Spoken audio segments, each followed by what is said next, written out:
Assalamualaikum warahmatullahi wabarakatuh. Kami dari kelompok 4 akan memaparkan PKM gagasan tertulis kami yang berjudul Digitalisasi Pemilu untuk Demokrasi Indonesia yang Lebih Baik.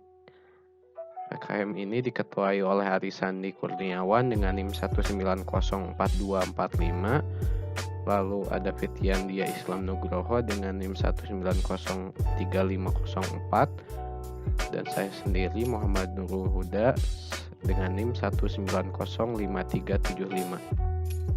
Pendahuluan.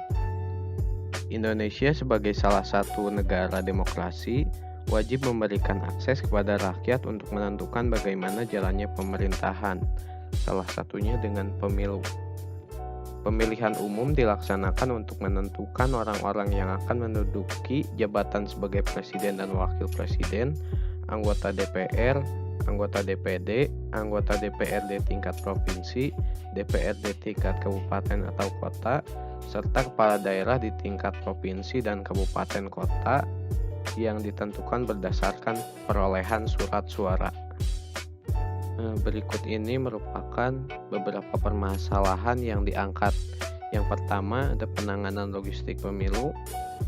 Pada pemilu serentak tahun 2019, berbagai daerah melaporkan beberapa permasalahan terkait distribusi logistik, mulai dari kurangnya surat suara, logistik pendukung yang belum lengkap, dan keterlambatan. Salah satu daerah yang mengalami keterlambatan distribusi logistik adalah Provinsi Sulawesi Tengah. Lalu yang kedua, penggunaan kertas untuk surat suara. Selama ini pelaksanaan pemilu dilakukan dengan menggunakan surat suara yang dicetak menggunakan kertas.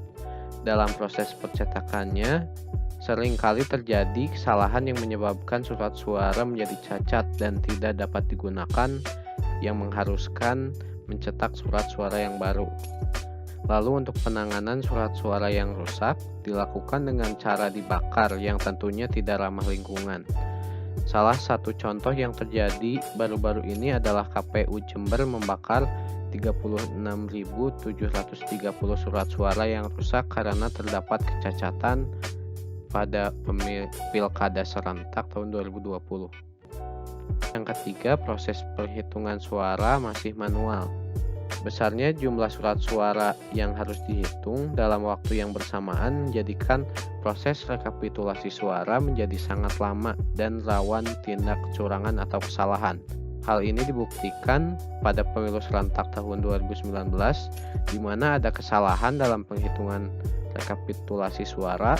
Beberapa organisasi mencatat ada 708 kasus rekapitulasi tersebut, terutama terkait data C1 yang tertukar dan kesalahan input data C1 ke dalam sistem perhitungan KPU. Lalu yang terakhir, limbah logistik pasca pemilu. Setelah pemilu usai, tentu banyak limbah pemilu atau limbah logistik pemilu yang dihasilkan. Untuk limbah pemilu pada tahun 2019 di Kabupaten Probolinggo saja mencapai 125 ton.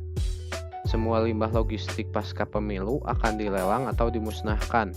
Jika logistik tidak laku terjual, maka semua logistik akan dimusnahkan dengan cara dibakar, dihancurkan, dan ditimbun. Oleh karena itu, peneliti memberikan sebuah solusi untuk membangun sistem pemilu yang terkomputerisasi dan dapat melakukan rekapitulasi suara secara otomatis dan berkelanjutan dengan digitalisasi sistem pemilu. Tujuan yang akan dilakukan dari kegiatan ini adalah yang pertama, memberikan gambaran mengenai pemanfaatan teknologi dalam sistem pemilu. Yang kedua, mengganti sistem pemilu saat ini dengan pemilu daring, sehingga proses rekapitulasi suara menjadi lebih cepat, efisien karena proses perhitungan suara dilakukan secara otomatis oleh sistem. Yang ketiga, dengan membangun sistem pemilu daring, limbah yang dihasilkan dari sistem pemilu secara konvensional berkurang. Lalu manfaat yang dihasilkan dari kegiatan ini, yang pertama, meningkatkan pemahaman mengenai pemanfaatan teknologi dalam sistem pemilihan umum. Yang kedua, proses pemilihan umum menjadi lebih optimal, efisien, dan mudah. Yang ketiga, menggantikan sistem pemilu saat ini dengan sistem pemilu daring yang lebih ramah lingkungan dan berkelanjutan. Selanjutnya, luaran berupa artikel ilmiah yang memuat konsep pengembangan pada bidang teknologi khususnya dalam digitalisasi sistem pemilu. Selanjutnya kita masuk ke kondisi terkini.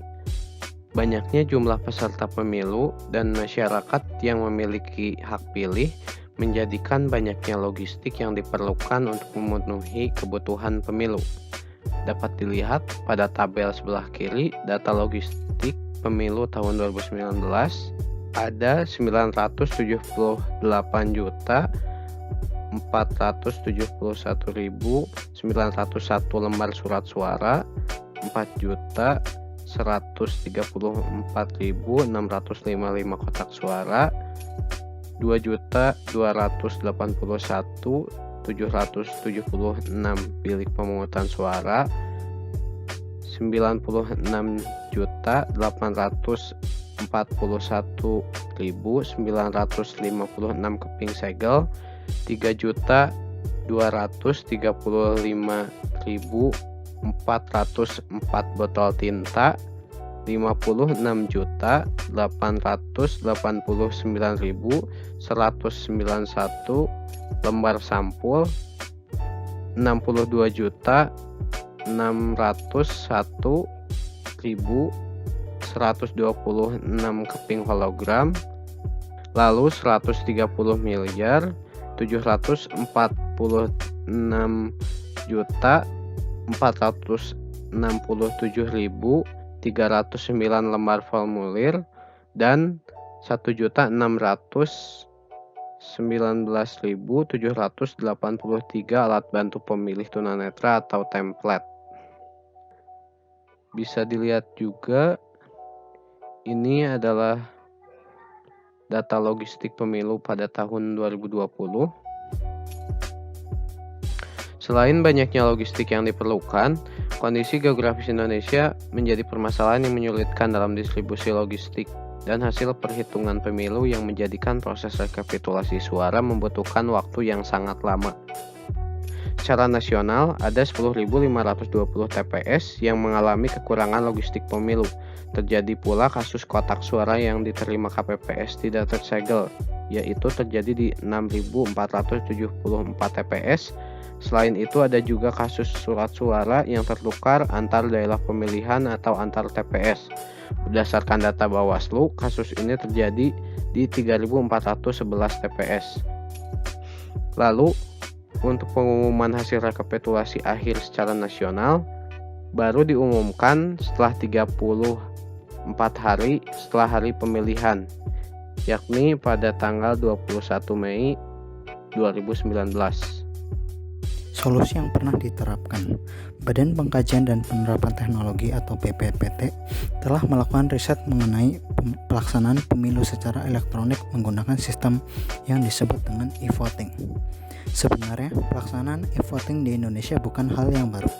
Sampai dengan bulan Mei tahun 2019, e-voting telah digunakan untuk pemilihan kepala desa atau Pilkades di 981 pemilihan di 18 kabupaten di seluruh Indonesia. Berikut tata cara pemungutan suara sistem e-voting yang dikembangkan oleh BPPT. Pertama, pemilih harus membawa KTP elektronik untuk diverifikasi menggunakan pembaca KTP elektronik, sehingga memastikan kesesuaian data KTP elektronik dengan pemilih. Kedua, setelah data sesuai, otomatis sistem e-verifikasi menyatakan status hadir jika nama tersebut ada dalam DPT, atau sistem menolak jika pemilih tidak ada dalam DPT atau daftar pemilih tetap.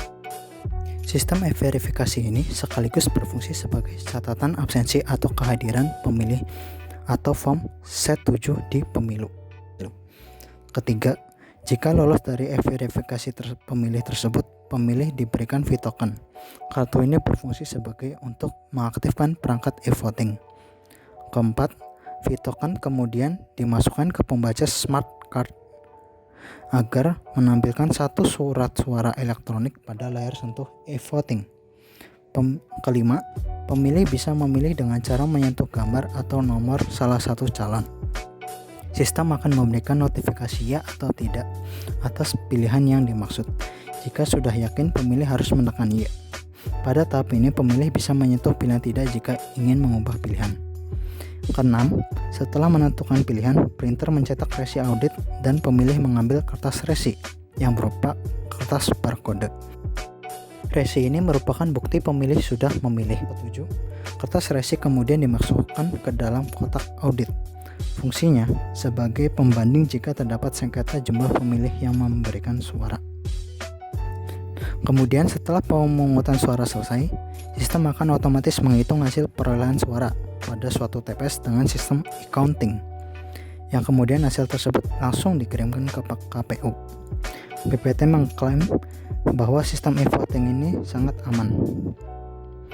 Ketika hasil perhitungan sudah keluar dan tercetak, baru dikoneksikan dengan jaringan komunikasi untuk mengiriman hasilnya saja, yaitu langsung ke pusat data.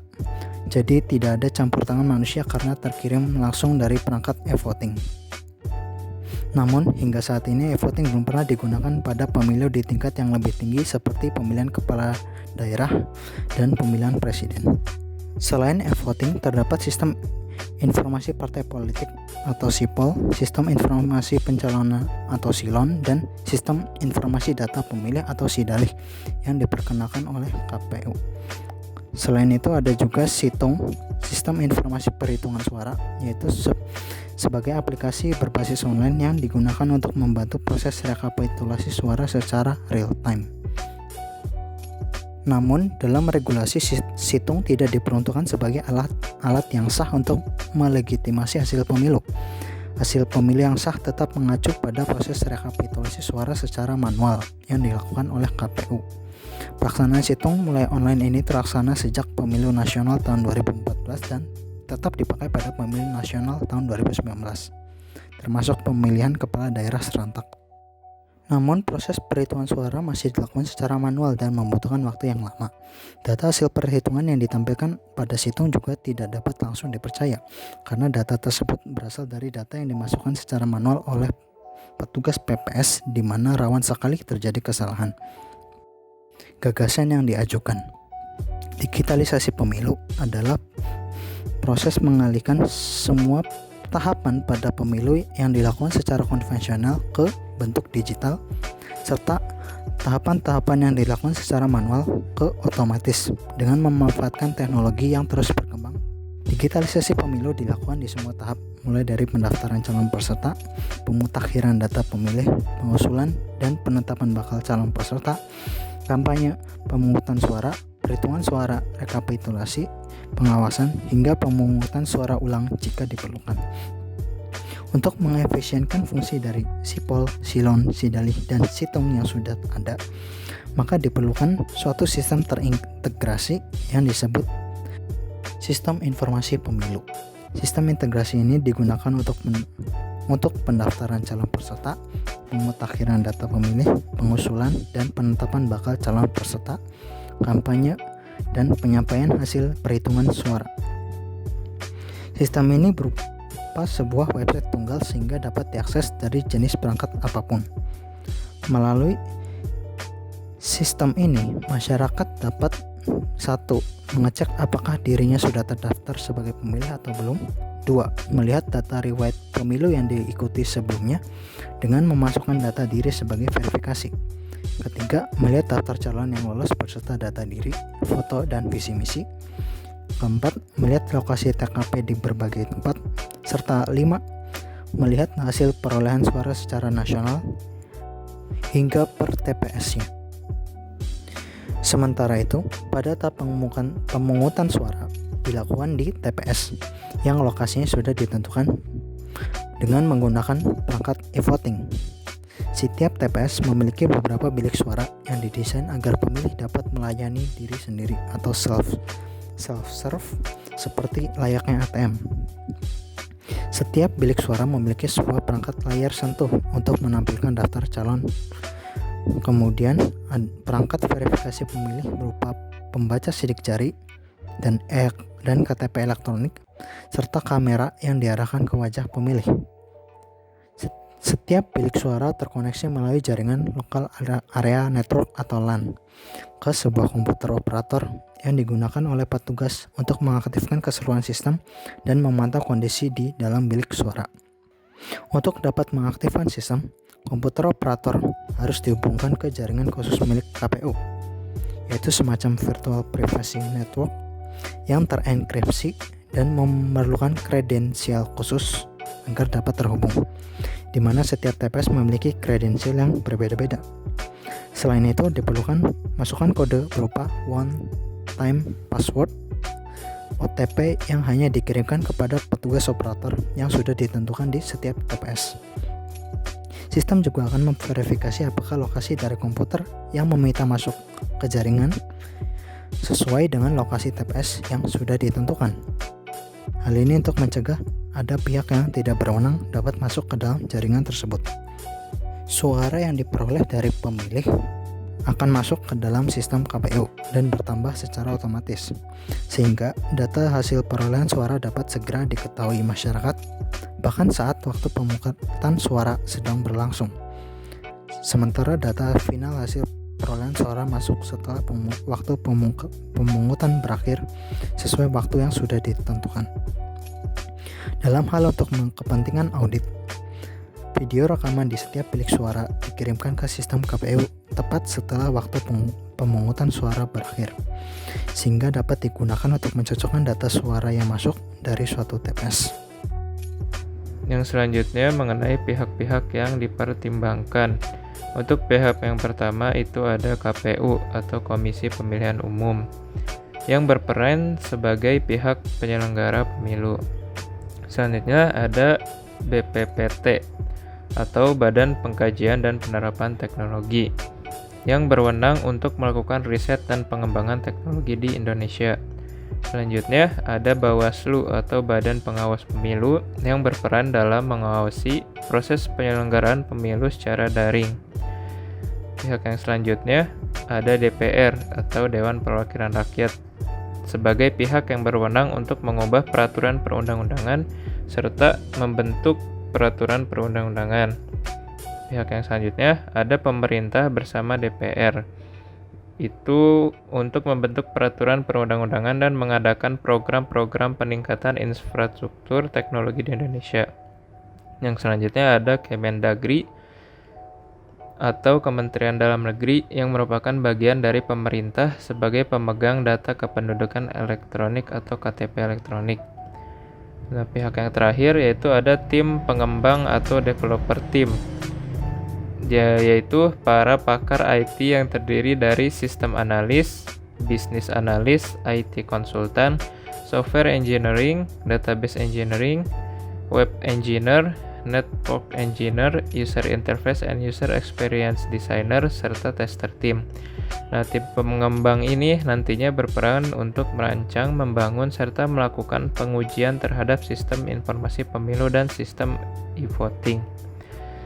Nah, yang selanjutnya ada langkah-langkah strategis. Langkah yang pertama yang dilakukan yaitu pembentukan tim khusus. BPPT bersama dengan KPU membentuk tim khusus yang bertugas untuk melakukan riset dan pengembangan sistem. Langkah yang selanjutnya membentuk aturan perundang-undangan. Nah, jadi membentuk peraturan perundang-undangan yang mengatur tentang pemilu daring dan mengubah peraturan perundang-undangan yang tidak relevan dengan pelaksanaan pemilu daring. Yang ketiga, melengkapi data kependudukan dengan menghimpun semua data masyarakat sehingga keseluruhan data masyarakat dapat diakses melalui satu basis data yang diperuntukkan untuk memetakan daftar pemilih. Langkah yang selanjutnya, menyetarakan akses internet di semua wilayah di Indonesia.